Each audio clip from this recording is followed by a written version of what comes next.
ہے ہند میں انوکھا مرکز تحفظ دین۔ خداوند کریم نے نبی کریم صلی اللہ علیہ وسلم کو جن معجزات سے نوازا ہے اس سے کوئی انکار نہیں کر سکتا۔ مسلمان تو مسلمان، غیر مسلم بھی انہیں تسلیم کرتے ہیں۔ حضور اکرم صلی اللہ علیہ وسلم معراج شریف کی رات میں، ملاقات والی رات میں،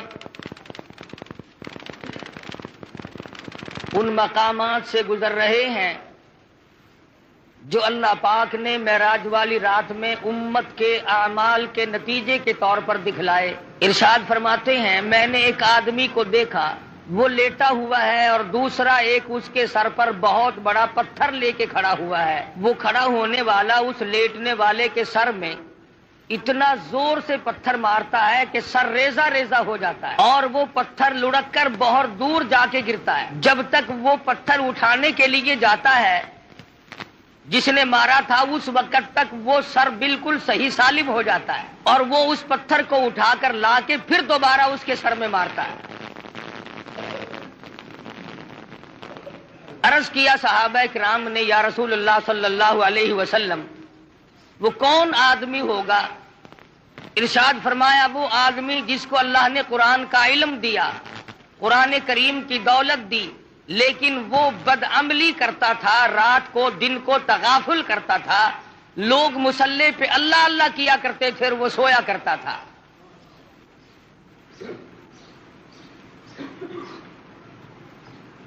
ارشاد فرمایا، ہم آگے چلے تو ہم نے دیکھا چند آدمی ہیں، ان کے پیٹ گنبد کی طرح بڑے بڑے ہیں اور ان میں بچھو اور سانپ صاف شفاف پھرتے ہوئے نظر آتے ہیں پیٹ میں۔ حضور صلی اللہ علیہ وسلم نے فرمایا کہ ہم نے پوچھا، جبریل یہ کون لوگ ہیں؟ جواب ملا، یہ امت کے سود کھانے والے لوگ ہیں، بیاج کھانے والے آدمی ہیں۔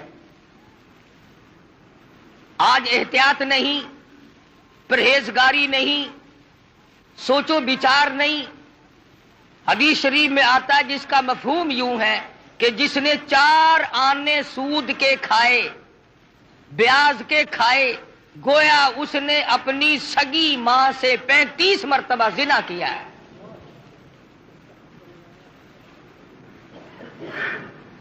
آج لوگ اس کو منافع کہتے ہیں۔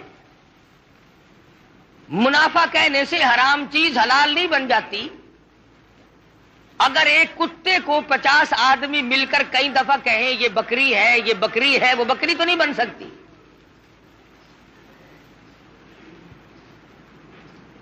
ارشاد فرمایا مدنی کریم صلی اللہ تعالی علیہ وسلم نے، ہم نے ایک آدمی کو دیکھا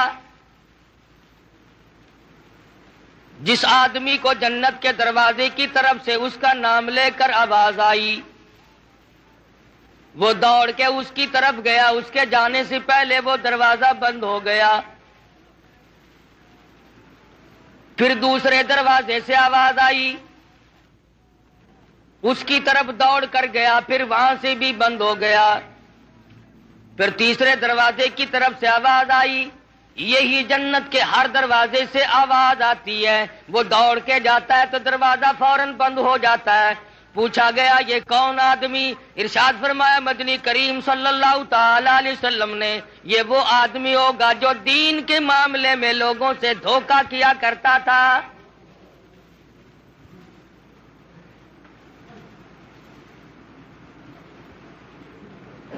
حدیث میں فرمایا نبی کریم صلی اللہ تعالی علیہ وسلم نے، ہم نے معراج والی رات میں ایک مقام پہ دیکھا، آسمانوں پہ دیکھا، سفید ریش بزرگ آدمی ہیں، چھوٹے چھوٹے ننھے منھے بچے ہیں، اور وہ سفید ریش بزرگ آدمی قرآن کریم پڑھا رہے ہیں، چھوٹے چھوٹے بچے قرآن مجید پڑھ رہے ہیں۔ صحابہ کرام نے پوچھا، یا رسول اللہ صلی اللہ علیہ وسلم وہ کون لوگ ہوں گے؟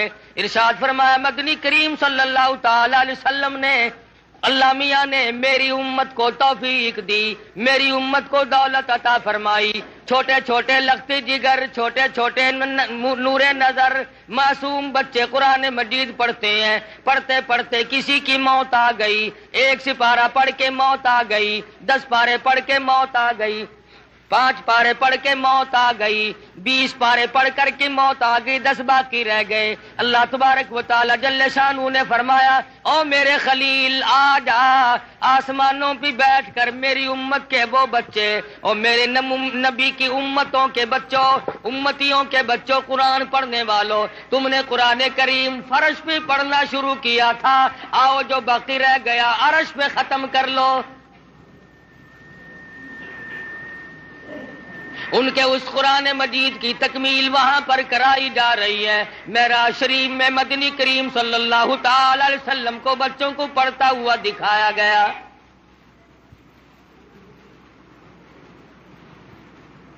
سرکار مدینہ صلی اللہ تعالی علیہ وسلم براق پہ سوار ہے، بیت المقدس میں تشریف لے آئے۔ خداوند کریم نے انبیاء متعددہ بلایا ہوا ہے، سارے انبیاء کرام کو دعوت دی ہوئی ہے، آؤ آج میرے محبوب تشریف لائیں گے، تم سب آ جاؤ۔ آدم صفی اللہ موجود ہے، نوح نجی اللہ موجود ہے، موسیٰ کلیم اللہ موجود ہے، ابراہیم خلیل اللہ موجود ہے، اسماعیل ذبیح اللہ موجود ہے، یعقوب علیہ السلام تشریف لائے ہوئے ہیں، یوسف علیہ السلام تشریف لائے ہوئے ہیں، اسحاق علیہ السلام تشریف لائے ہوئے ہیں، زکریا یحییٰ علیہ السلام تشریف لائے ہوئے ہیں، عیسیٰ علیہ السلام تشریف لائے ہوئے ہیں۔ سارا انبیاء متحدہ بیت المقدس میں آپ کا انتظار کر رہا ہے۔ اندازہ لگاؤ مسلمانوں، تم کس نبی کا کلمہ پڑھتے ہو، کس نبی کے امتی ہو، کس نبی کی عظمت کو برقرار رکھتے ہو۔ تمہارے ہمارے نبی کی کتنی بڑی عظمت ہے، کتنی بڑی شان ہے، کتنا بڑا مرتبہ ہے، کتنا بڑا مقام ہے، کتنی بڑی برتری اور بزرگی ہے۔ 1,24,000 انبیاء کرام تشریف فرمائے، انتظار کر رہے ہیں آمنہ کے در یتیم کا۔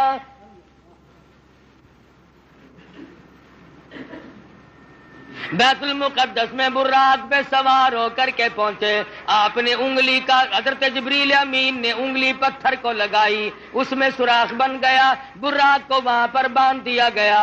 مدنی کریم صلی اللہ علیہ وسلم اندر تشریف لائے۔ سب سے پہلے آدم علیہ السلام آگے بڑھے، خطبہ استقبالیہ پڑھا،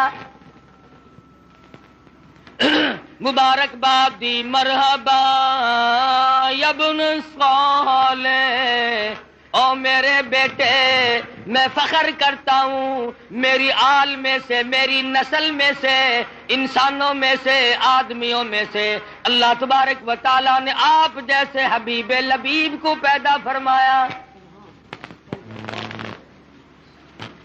آدم علیہ السلام فخر کرتے ہیں میری آل میں سے ہے، مرحبا یا ابن صالح، اور میرے بیٹے نیک بیٹے مبارک ہو، تیری وجہ سے میرا بھی سر اونچا ہو گیا۔ نوح علیہ السلام تشریف لائے، ابراہیم خلیل اللہ تشریف لائے، اسماعیل ذبیح اللہ نے مبارکباد دی، ایک ایک پیغمبر بڑھ کے آگے استقبال کر رہے ہیں۔ مدنی کریم صلی اللہ تعالی علیہ وسلم کو انبیاء کرام کے جرمٹ میں چاروں طرف سے گھیرا ہوا ہے۔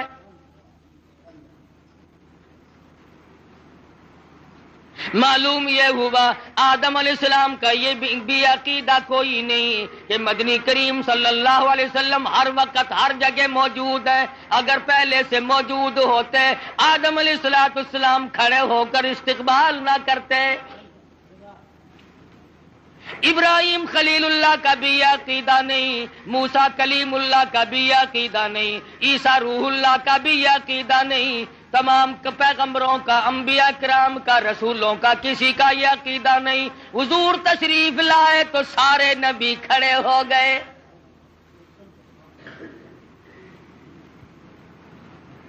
حضرت جبریل امین نے اذان دی، جبریل امین نے اذان دی بیت المقدس میں۔ آدم علیہ السلام فرماتے ہیں کہ میں سوچ رہا تھا میں ابو البشر ہوں، میں انسانیت کا ابا ہوں، سارے جہان کے لوگوں کا میں باپ ہوں، آج نماز پڑھانے کا منصب مجھے ملے گا،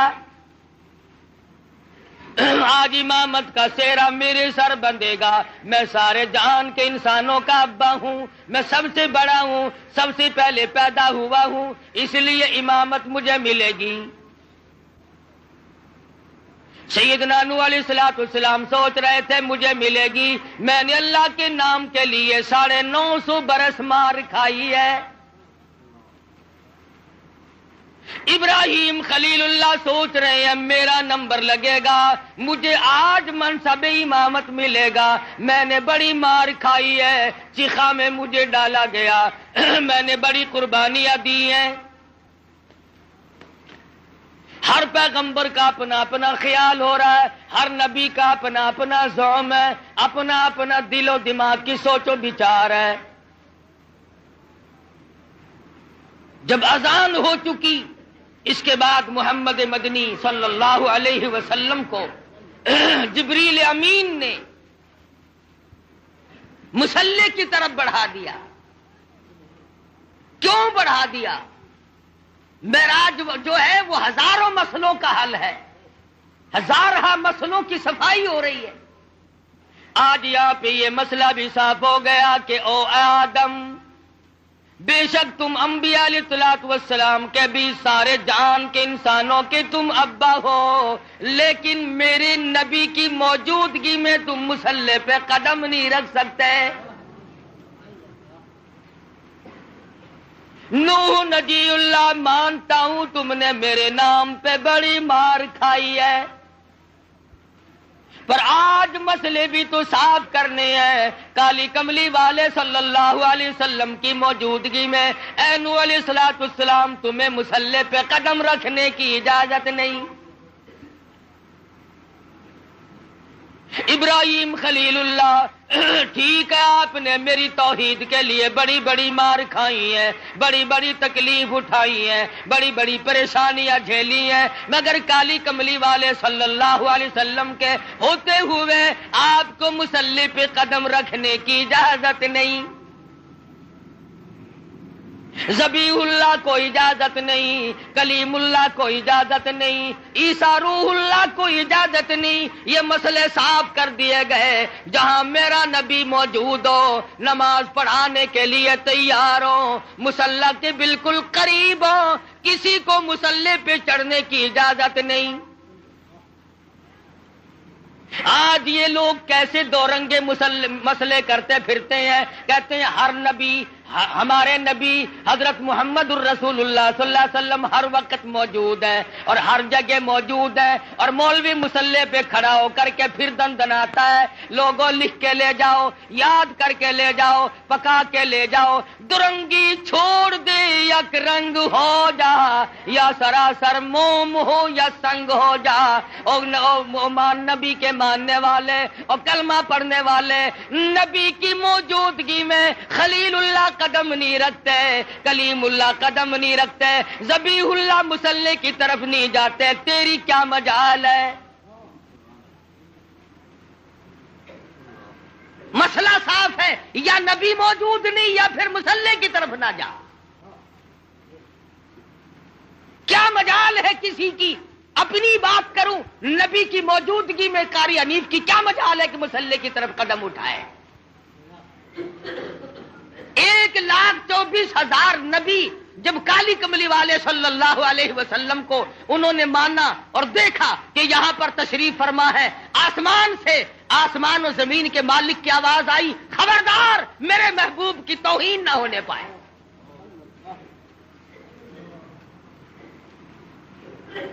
جب نبی موجود ہوگا مصلی پہ کسی کو چڑھنے کی اجازت نہیں، اور جب نبی موجود نہیں ہوں گے تو مسلح پہ آپ اور میں ہم سب جو اس کا منصب کا اہل ہوگا وہ چڑھ سکے گا. پتہ چلا کہ ہر وقت اور ہر آن ہر گھڑی ہر لمحہ ہر جگہ نبی موجود نہیں.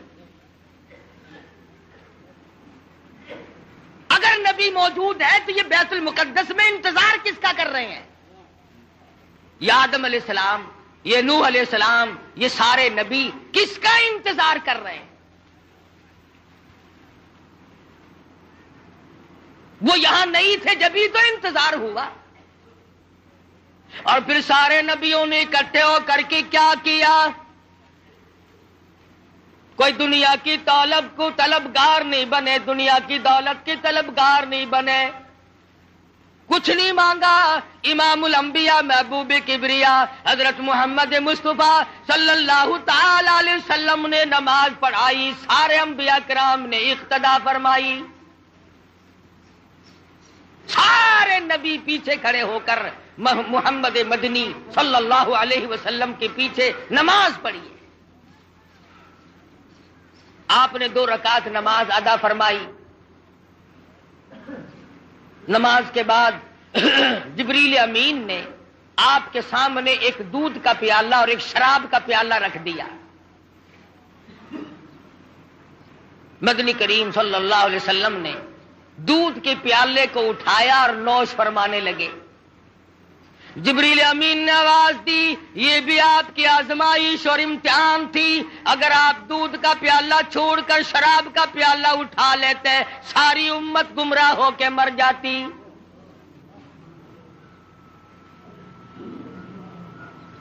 یہ جو اب بھی پیتے ہیں انہیں ہے اس بات کا احساس کہ شراب کی حرمت اور نجس ہونے میں کسی کو کیا تردد ہے؟ فرمایا جیسے مردار کا گوشت حرام ہے، خنزیر کا گوشت حرام ہے، اسی طرح سے شراب بھی حرام ہے. اگر اس کا قطرہ کپڑے کو لگ جائے تو وہ پلیت ہوگا. لاکھوں من پانی کنویں میں ہوتا ہے، 2 قطرے شراب کے ڈال دو، تمام مسلمانوں کا اتفاق ہے کہ پانی پلیت ہو جاتا ہے.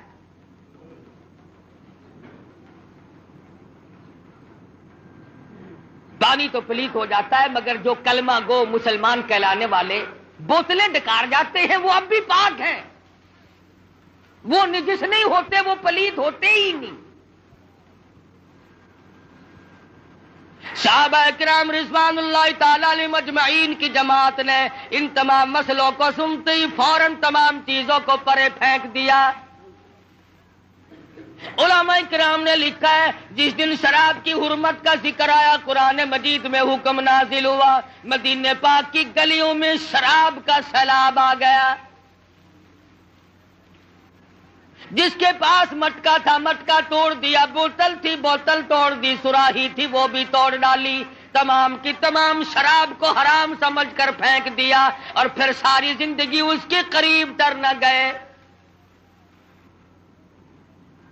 آج مسلمان حرام حرام بھی کرتے رہتے ہیں مگر جن کو مل جاتی ہے وہ چھوڑنے کے لیے بھی تیار نہیں.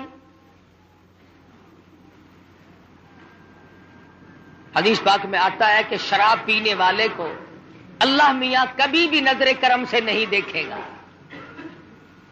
کسی وقت میں بھی کسی حالت میں بھی اس کی طرف نظر کرم ہوگی ہی نہیں.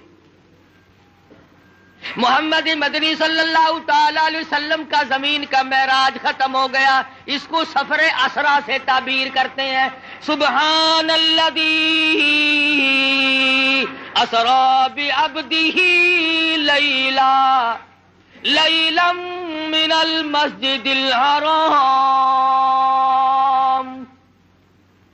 إلى المسجد الأقصى الذي باركنا حوله لنريه من آياتنا إنه هو السميع البصير.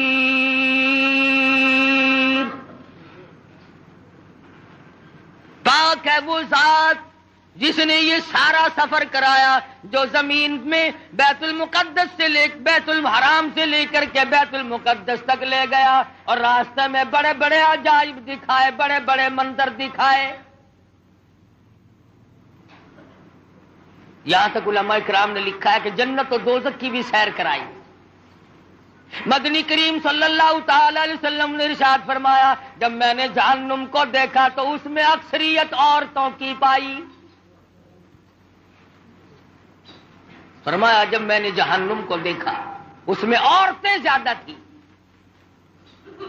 کئی حصے زیادہ مردوں سے عورتیں تھیں. صحابہ کرام نے عرض کیا یا رسول اللہ صلی اللہ علیہ وسلم اس کی وجہ کیا ہے؟ ارشاد فرمایا عورت کی ذات میں ناشکری بڑی ہے. 20 30 40 50 برس تک خامن اس کو کپڑا لا کے دیتا رہے، اچھے سے اچھا کھلاتا رہے، ایک دن اگر تنگی کا آ جائے تو فوراً کہتی ہے تیرے گھر میں ہم نے کبھی کچھ بھی نہیں دیکھا.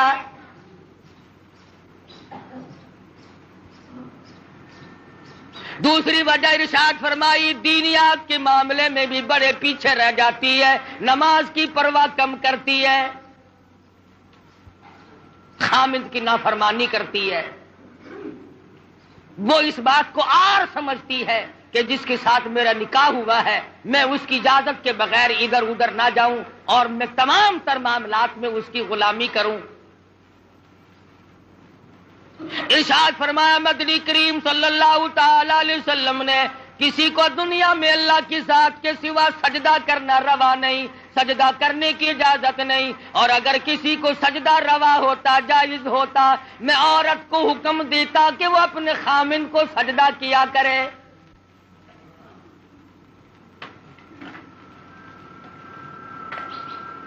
ارشاد فرمایا مدنی کریم صلی اللہ تعالی علیہ وسلم نے عورتیں شرک کے اندر بڑی زیادہ مبتلا ہوتی ہیں، عقیدہ بڑا کچا رکھتی ہیں. پتہ چل گیا نا کہ فلاں علاقے میں ایک ننگا ملنگ بیٹھا ہے، بالکل ننگا بابا بیٹھا ہے، جاؤ سب کی بگڑی بناتا ہے، بس چل پڑتی